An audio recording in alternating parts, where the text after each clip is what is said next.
kedua, yaitu dalam arti luas dan arti sempit. Kalau arti luas itu interaksi antara dua orang atau lebih tanpa mempersoalkan kenal atau tidaknya dengan lawan bicaranya. Contohnya itu seorang penumpang bertanya jadwal keberangkatan kepada petugas stasiun. Intinya komunikasi ini bisa terjadi dengan siapa saja termasuk orang asing. Sedangkan kalau arti sempit itu interaksi antara dua orang atau lebih yang sudah saling mengenal sebelumnya. Contohnya, aku curhat ke Okta tentang masalah keluarga. Nah, itu salah satu contoh arti sempit. Intinya, komunikasi ini melibatkan perasaan, ikatan batin, dan hubungan yang mendalam. Personal sebagai sistem. Menurut Geoffrey Gordon, Kogar M. Simatupang mendefinisikan sistem adalah sekumpulan bagian atau unsur yang saling berhubungan, berinteraksi, dan saling bergantungan untuk mencapai tujuan tertentu. Adapun 3 komponen sistem dalam komunikasi interpersonal yang saling berhubungan, di antaranya yang pertama ada input atau masukan. Input adalah sesuatu yang mendorong untuk melakukan komunikasi. Nah, input bisa berupa aturan, harapan, persepsi, atau konsepsi. Contohnya, seseorang mahasiswa belum memahami materi yang disampaikan oleh dosen tentang teori konvergensi. Nah, mahasiswa sendiri itu sudah memiliki beberapa input atau masukan pada dirinya sendiri. Seperti ia menyadari bahwa ia belum memahami materi, terus ia berharap dosen itu dapat menjelaskan materi yang lebih jelas. Lalu, ia mengetahui saat berbicara dengan dosen itu harus menggunakan bahasa yang sopan, dan ia juga merasa bahwa dirinya itu mampu dan berhak untuk bertanya jika tidak paham. Selanjutnya ada proses. Proses adalah tahap terjadinya komunikasi atau interaksi antara komunikator dan komunikan. Nah, pada tahap ini terjadi pertukaran pesan. Nah, pada tahap proses, tadi kan sudah dijelaskan di input, yaitu belum mengerti yang disampaikan oleh dosen materinya. Nah, pada tahap proses ini terjadinya komunikasi atau interaksi antara komunikator dan komunikan. Otomatis, ya mahasiswa itu bertanya kepada dosen tentang materi yang belum ia pahami itu gimana. Lalu dosen langsung menjawabnya dan menjelaskan. Output adalah hasil yang diperoleh setelah komunikasi itu berlangsung. Hasil ini bisa berupa bertambahnya pengetahuan, perubahan sikap, atau perubahan perilaku. Jadi hasil ini, output ini hasil dari kita bertanya kepada dosen. Hasilnya yang mahasiswa dia tuh mampu memahami teori konvergensi atau mampu memahami materi yang disampaikan oleh dosen. Terus mahasiswa juga tidak lagi bingung terhadap materi dan mahasiswa lebih percaya diri dalam mengerjakan tugas. Ini adalah cara seseorang memahami dan memberi makna terhadap informasi yang diterima melalui panca indera, baik verbal maupun non-verbal. Dan kita hanya fokus pada hal-hal tertentu aja yang dianggap kita itu penting. Nah, ini 2 jenis filter, terdiri filter fisiologis dan filter psikologis. Filter fisiologis itu berkaitan dengan indera atau kondisi fisik, di mana perhatian kita itu hanya tertuju pada hal-hal yang menarik dalam menangkap objek secara fisik. Dan contohnya, saat melihat kerumunan atau keramaian, mata kita tuh lebih mudah tertarik pada orang yang memakai pakaian yang mencolok. Sedangkan filter psikologis itu berkaitan dengan kebutuhan, minat, dan pengalaman seseorang. Dan filter psikologis dipengaruhi oleh pikiran dan perasaan. Contohnya, dari banyaknya kendaraan yang lewat, kita itu lebih memperhatikan motor yang sama dengan motor yang kita ingin beli. Disinilah perhatian kita itu muncul karena kita memiliki minat terhadap motor tersebut.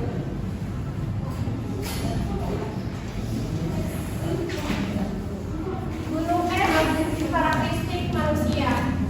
Karakter manusia itu sering sekali diibaratkan seperti gunung es. Saat kita komunikasinya itu tidak akan akurat.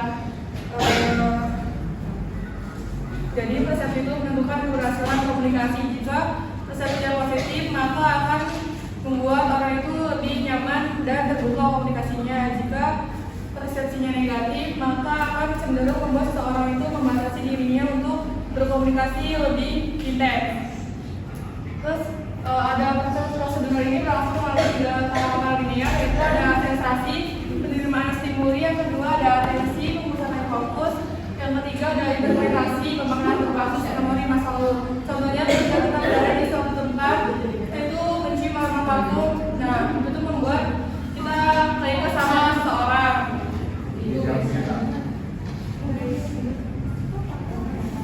Terus ada teori kesenian. Teori ini menyatakan bahwa manusia itu memiliki rasa takut alami, yang dimana manusia itu cenderung mengikuti kelompok mayoritas, sedangkan yang minoritas itu hari ini bukan cuma satu arah, melainkan 2 arah. Komunikator dan komunikasi itu saling bergantian peran untuk mencapai pemahaman bersama. Contohnya saya itu punya teman baru, teman saya itu dia itu kayak ternyata dia pastinya baik setelah saya itu ngobrol sama dia, jadi otomatis persepsi saya berubah. Komunikasi yang itu dapat berubah cara pandang kita menilai orang lain. Dari ini konsep ini terbentuk dari pilihan orang lain. Jadi orang lain itu sebagai cermin diri untuk seseorang. Contohnya ketika saya itu dapat meningkatkan rasa percaya diri. Jadi konsep diri itu menjadi terutama dalam komunikasi dan personal, karena setiap interaksi itu selalu dirasa untuk memandang diri sendiri.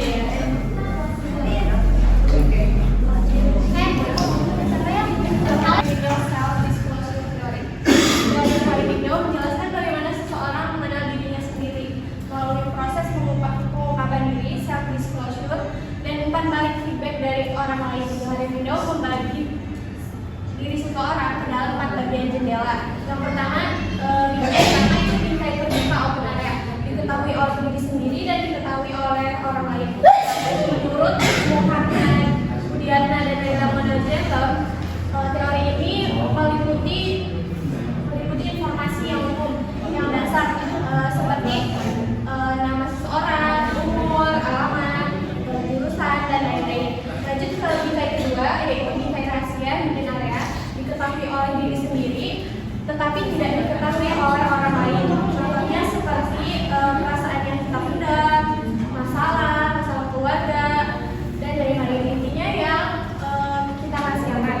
Lanjut ke bingkai ketiga, yaitu bingkai buta, green area, diketahui oleh orang lain tetapi tidak disadari oleh dirinya sendiri. Contohnya seperti seorang mahasiswa sering memotong diskusi. Seorang mahasiswa sering memotong pembicaraan teman saat diskusi di kelas. Dia merasa dirinya itu aktif di dalam diskusi, tetapi dia tuh nggak sadar kalau perlakuannya itu merugikan teman-teman lain, juga merasa dia tuh nggak menghargai. Terus mahasiswa lain menyadari mahasiswa tersebut dengan diberikan saran masukan. Jadi mahasiswa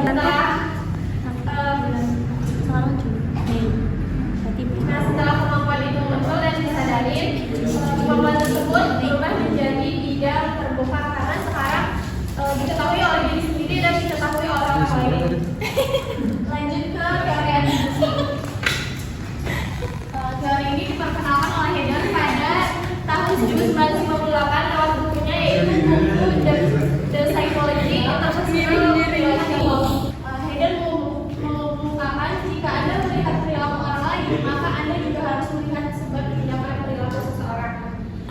Teori ini adalah penyebab dari perilaku orang lain. Jadi kita melihat perilaku seseorang, kalau misalkan kita melihat perilaku seseorang, pasti kita langsung otomatis ya menebak alasan dari perilaku tersebut.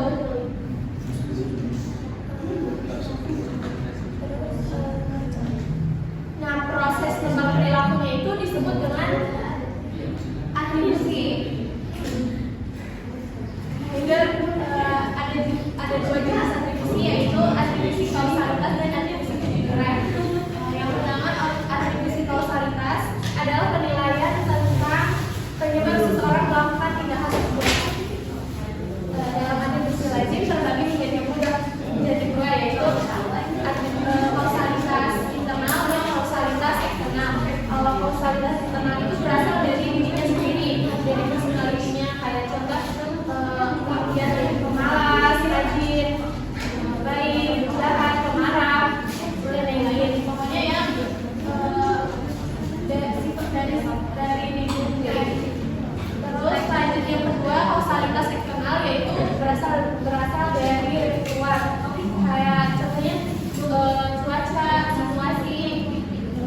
kausalitas eksternalnya ternyata di jalannya tuh macet. Jadi mau gak mau dia datang ke kelas terlambat. Lanjut ke teori penetrasi sosial. Teori penetrasi sosial ini hubungan antara manusia berkembang secara bertahap. Jadi yang awalnya akrab, dari yang awalnya nggak akrab menjadi akrab. Penetrasi sosial berarti proses seseorang memulai membuka diri sedikit demi sedikit kepada orang lain.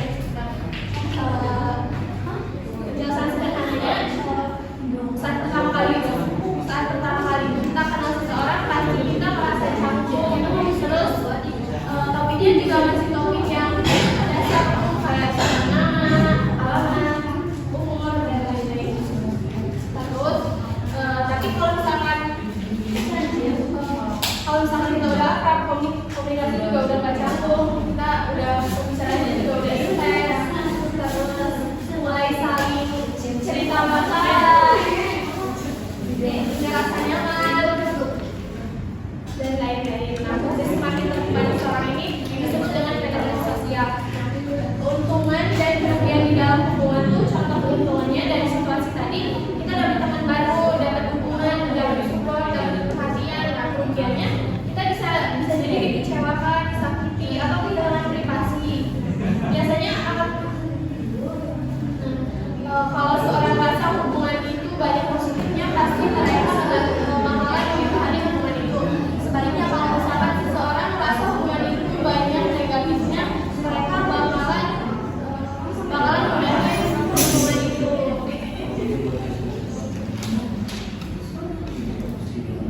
Lanjut ke teori pandangan proses. Teori pandangan proses adalah kualitas suatu hubungan interpersonal bisa dilihat dari bagaimana keadaan pribadi dan seseorang menjalin hubungan tersebut.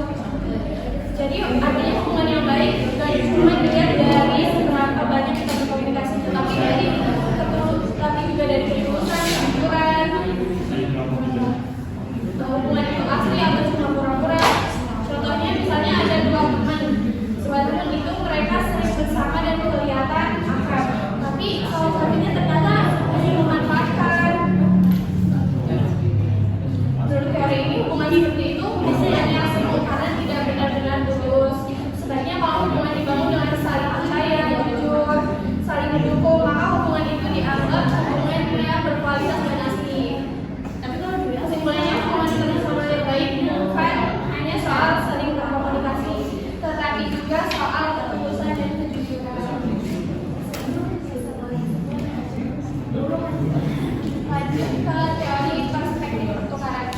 Inti dari teori ini adalah seseorang akan mempertimbangkan untung dan rugi dalam sebuah hubungan. Karena itu hubungan bisa diteruskan atau diputuskan. Atau penjelasan sederhananya dalam menjalin hubungan, setiap orang pasti punya pengalaman dan nilai sendiri. Mereka biasanya membandingkan apa yang didapat dari hubungan itu dan apa yang harus dikorbankan. Kalau misalkan hubungan itu banyak ngasih hal positif, biasanya hubungan terus lanjut. Sebaliknya kalau misalkan hubungan ngasih hal yang negatif, bisa jadi menjauh atau bahkan berhenti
Ngaji ya.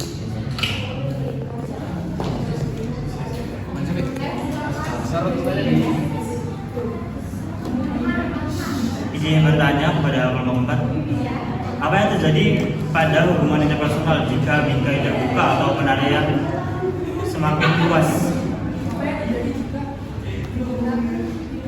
Jika bingkai terbuka atau open area dalam teori Johari Window semakin luas.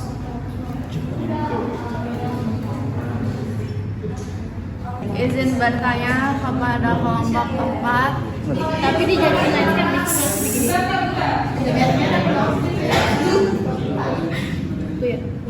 Asik.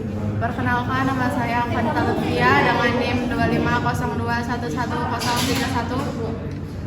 Tadi di teori atribusi kan mengemukakan jika Anda melihat perilaku orang lain, maka Anda juga harus melihat sebab tindakan perilaku seseorang.